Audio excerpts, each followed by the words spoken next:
So imagine you're sitting in a C-suite, Okay.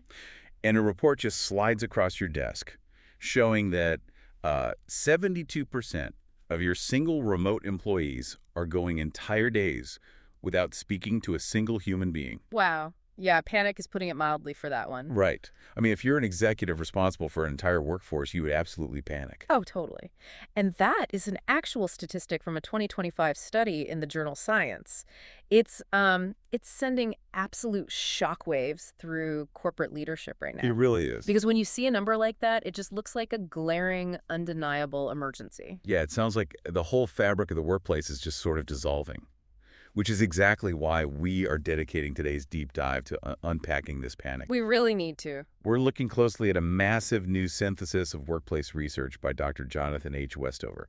He pulled together just mountains of data from Science, Cigna, Stanford, and major corporate case studies to figure out what's actually happening to us. It's a huge undertaking. It is, because our mission today is to understand why so many of us feel profoundly disconnected and why those forced return-to-office mandates might be treating the wrong disease entirely. Exactly. And most importantly, we'll look at how the smartest companies are actually solving this human connection crisis.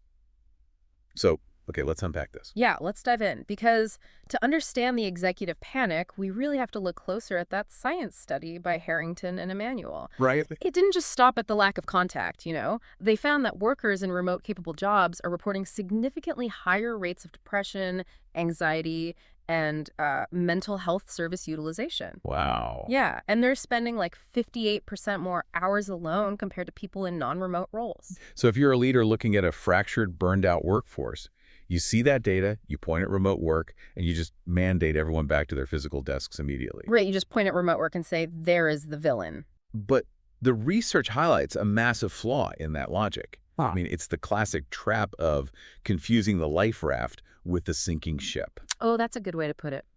The Stanford economist Nicholas Bloom presents a really vital counterargument in this data. He points out that correlation is not causation. I mean, think about the types of jobs that are heavily remote capable right now. We're talking about tech, media, professional services. Exactly. And those specific sectors have been experiencing just incredible turbulence over the last few years. Oh, massive layoffs. Massive layoffs, restructuring, constantly shifting expectations. So the workers in these remote capable roles are facing incredibly demanding schedules and often deeply toxic environments where they are expected to just be always on. Right, always on. So the anxiety isn't necessarily coming from the kitchen table where they're working. Yeah. The anxiety is coming from the job itself. Yes. People are often using remote work specifically to cope with those intense demands. It's, well, blaming remote work for the worker's anxiety feels a bit like blaming an umbrella for the rain. Right. The umbrella is just how they're dealing with the storm. That is so true. And if we connect this to the bigger picture, that coping mechanism points to a much deeper structural issue. We aren't just dealing with the effects of remote work. We're dealing with a crisis of underdesigned work. Underdesigned work. Say more about that. Well, over the last few years, organizations didn't just casually let people work from home. They used it as an opportunity to, cut travel budgets. Oh, sure. They reduced in-person team gatherings. They curtailed professional development budgets. They quietly dismantled the entire relational infrastructure of the company. So they just gutted the connection points. Exactly. The physical location of the laptop isn't the root problem. The problem is that deliberate design for human connection was just stripped away to save a quick buck. Yeah, so if physical location, like being in a corporate high-rise versus being at home in your sweatpants, isn't the root cause of this epidemic? We need to understand the actual anatomy of the loneliness we're experiencing. Right. Because loneliness isn't just one monolithic feeling, is it? No, not at all. Organizational scholars make a really fascinating distinction here between social loneliness and emotional loneliness. Okay, what's the difference? So social loneliness is simply lacking a network. It's not knowing anyone to invite to lunch. But emotional loneliness is entirely different. Right. It is the lack of intimate trust and psychological safety, regardless of how many people are physically around you. So it's the difference between transactional isolation and relational isolation. It's like the feeling of being a cog in a machine rather than a member of a tribe. Exactly. Think about being in a bustling, open-plan office. You can be surrounded by 50 people, right? Wow. You can hear their phone calls, smell their microwave lunches, nod at them in the hallway. Lunch in the microwave? Right. But If your interactions are purely transactional, like just asking for a file or giving a sterile status update, you can still feel profoundly, deeply alone in that room. And that is why mandating people back to an open plan office does absolutely nothing to cure emotional loneliness. The pre-pandemic baselines actually prove this. What do they show? Well, a massive 2020 Cigna study showed that 40% of workers were already reporting acute loneliness before anyone had ever even heard the phrase social distancing. Wow, 40% before the pandemic even started. Yes. Those bustling offices provided zero immunity to isolation because the relational quality was poor. Just being co-located doesn't mean you're connected. And the physical toll of that disconnection is honestly terrifying. The research synthesis brings in Julianne Holt-Lundstad's work, which equates the health impact of chronic loneliness to smoking 15 cigarettes a day. 15 cigarettes a day, that is just staggering. It predicts elevated risk for depression, anxiety, cardiovascular disease. And it actually makes sense if you think about the biological mechanism. Yeah, your body reacts. Right, when you lack intimate trust at work, your body perceives a lack of safety. So you go into this subtle chronic state of fight or flight. Yeah. Your cortisol levels rise, your inflammation goes up, and over time, that just degrades you physically. It degrades the human body, and it completely degrades the organization's bottom line, too. That same Cigna research estimated that workplace loneliness costs U.S. employers over $400 billion annually. $400 billion. Yeah. The data shows that lonely workers miss approximately 5 more days of work a year and perform 25% worse than their socially connected peers. Wait, 25% worse? Mm-hmm. But why is the performance drop so steep? I mean, if you're lonely, shouldn't you theoretically have fewer distractions? Like you could just put your head down and work more.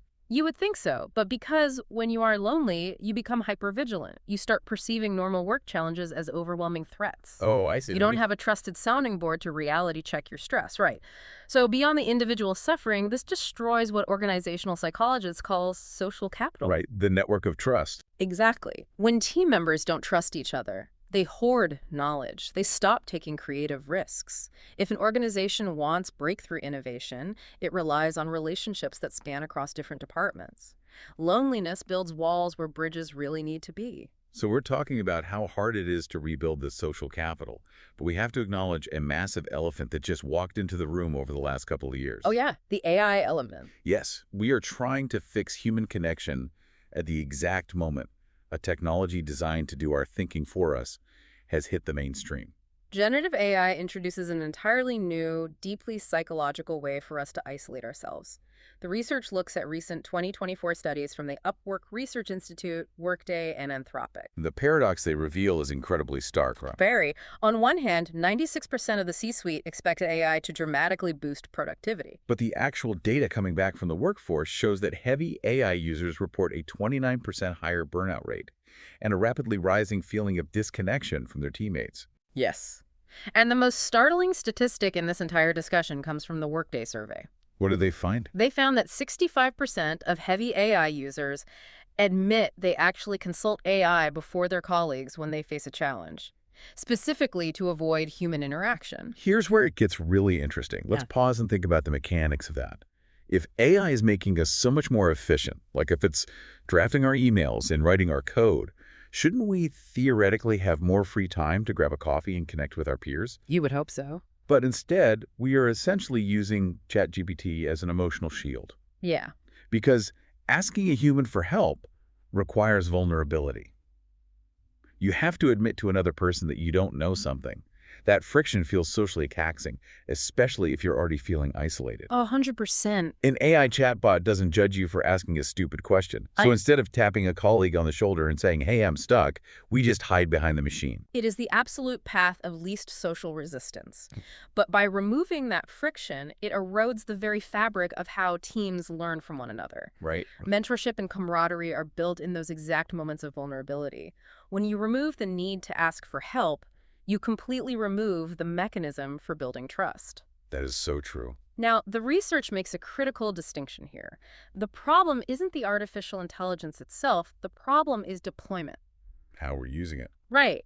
There is a huge difference between individual AI use, which silos people in the way we just explored, and collective AI use. The research from Anthropic and Allstate really highlighted this difference. Yeah. Allstate didn't just hand out AI licenses and walk away. They implemented explicit AI collaboration guidelines. Yeah. They framed the AI not as a colleague replacement, but as a team brainstormer. Yeah. Like you use the AI collectively, maybe up on a screen in a meeting, to generate ideas or challenge a strategy. But you don't use it to replace the human act of asking a coworker for mentorship. And it works.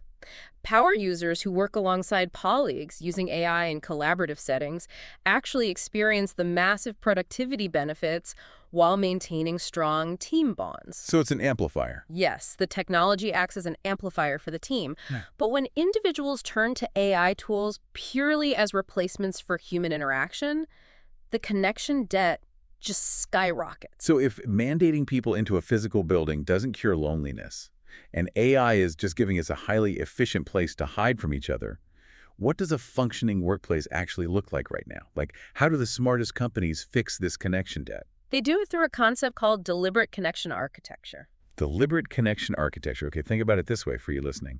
For decades, companies treated team connection like wildflowers. Yeah, that's a perfect analogy. They assumed it would just grow organically by the water cooler. You just buy a building, throw a bunch of smart people inside it, and assume culture happens on its own. Right, just let it bloom. Exactly. But today, human connection has to be treated like a botanical garden. It requires deliberate landscaping, intentional schedules, and constant maintenance. It doesn't just happen because you're in the same zip code anymore. That is the exact mindset shift required. You have to map out the natural opportunities for relationship building and physically engineer the touch points. How so? Well, Microsoft realized this early on and implemented a virtual commute feature in their team software. It creates structured transition rituals to help employees start and end their days with intention. Oh, like that. Yeah, it forces a cognitive boundary, reducing the stress of work bleeding into all hours of the evening, which is a massive driver of burnout. And Atlassian went even further with their landscaping, right? Yeah. They instituted a model called Team Anywhere. Yes. They allow teams complete autonomy over their daily work patterns and locations, but they require quarterly in-person gatherings. Which is key. And these gatherings are strictly for relationship building and strategic alignment. Like, you don't fly people across the country to sit in a conference room and do routine spreadsheet work that could happen on a video call. No, that would be a waste of money. Right. You bring them together to build trust. And by designing it this way, Atlassian lowered their loneliness measures by 23% while keeping employee satisfaction with flexibility above 90%. That's a huge win.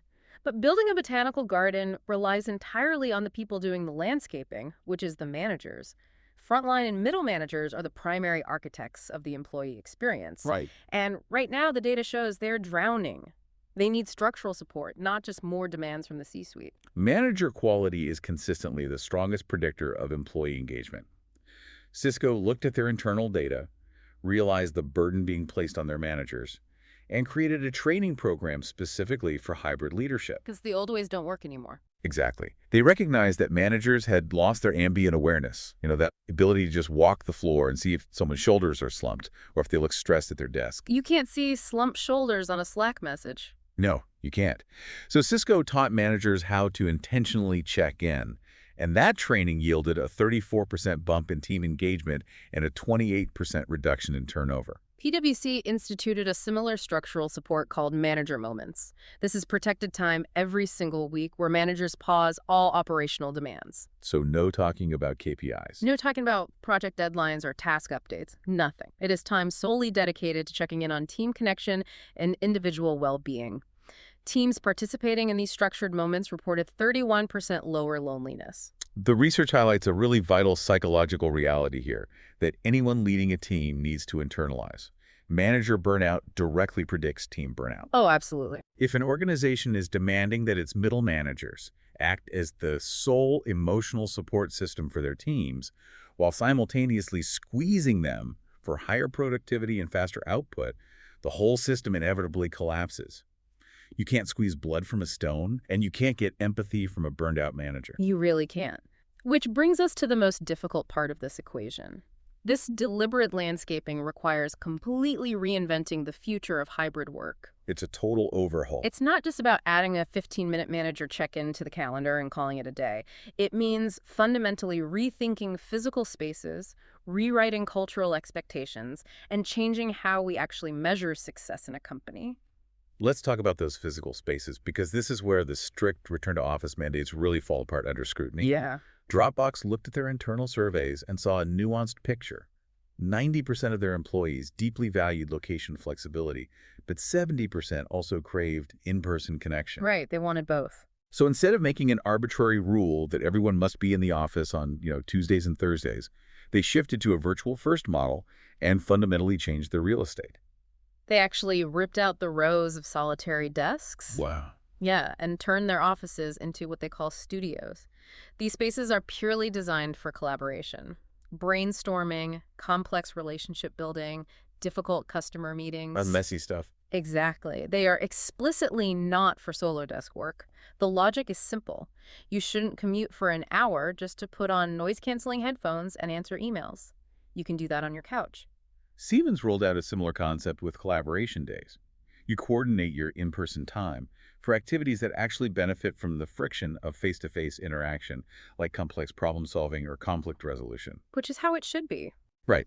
So what does this all mean for you, the listener? If your company is still struggling to figure out their policy, this is the blueprint you can advocate for.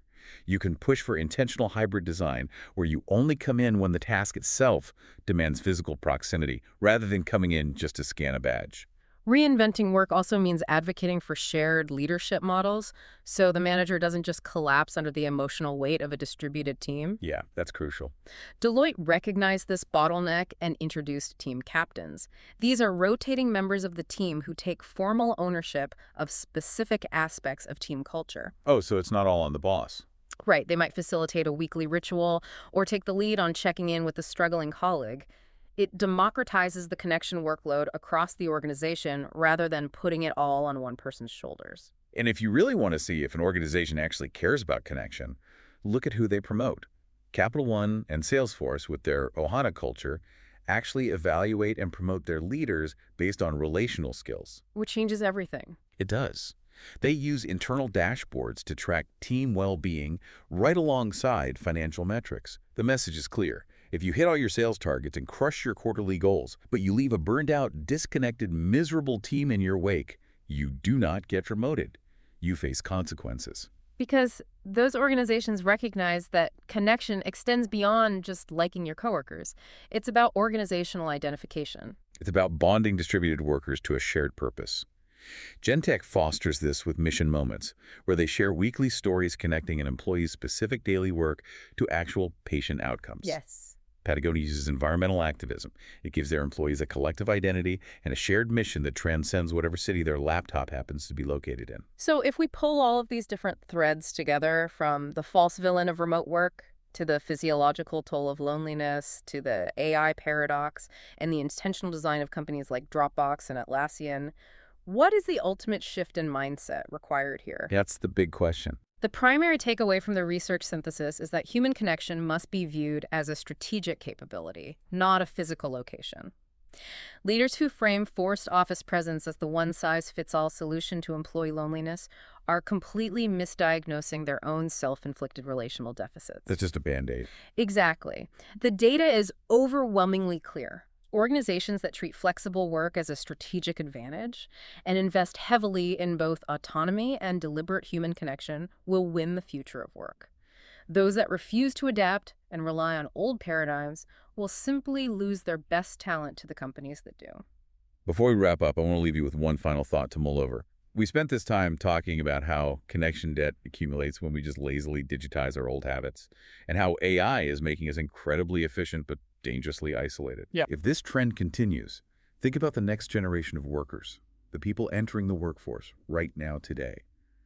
If their entire foundational career experience is built on digital efficiency, and they are trained to ask an AI chatbot for help because it's less socially taxing than seeking out a mentor, how will they ever learn the messy, unwritten rules of human leadership? It is a profound challenge because leadership is learned through friction and observation, not through a prompt.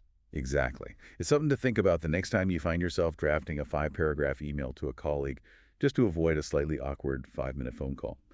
We have to treat the real disease, the underdesigned work, and the relational isolation, instead of just pointing at a broken system and hoping it fixes itself.